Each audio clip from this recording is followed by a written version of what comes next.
از فرق دوتا بود از فرق دوتا بود فرق دوتا بود نفس بگیر جوابش نه واقعش برو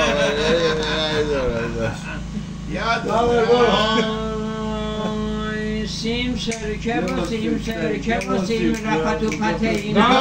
از بغلی کسم بشکون نگیر مردی که خریدا تا که گفتی کسم و کسم و کسم و کست همین بود جارو برکی پشم کست بود پس دست تو کست و پاز و کست و ستاد لشکر چار قوطی رنگ رفت تو کست سری گفت با آه و ناله چرا پشت کست من پش نداره ننش گفت عیبی نداره سرکه به مال ماساژ بده تا پش دراره ننش گفت عیبی نداره سرکه به مال ماساژ بده تا پش دراره داری داری داری گوزی به تخمه متی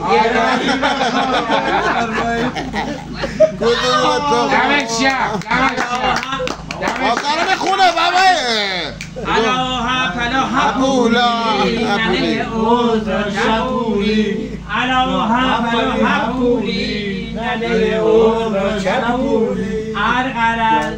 القرار عشق سوراخ عقب زد به سرم دست بزیم ایتیزه شعره با چی تو آقا هیجانی شدم دیگه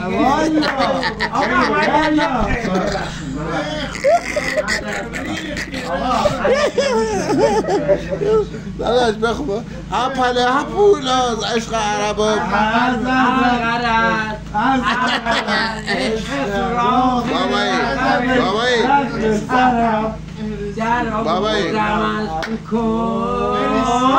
بابایی کردم جای تو عرقا بده من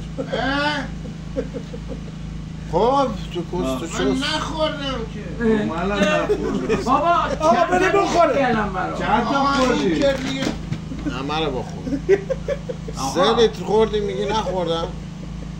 آقا این کارت بد بعد دیگه حال خودشو خراب میکنه من دارم میفهمم دیگه آقا این کارت بد خب داش 3 لیتر خورده معذرت بخوام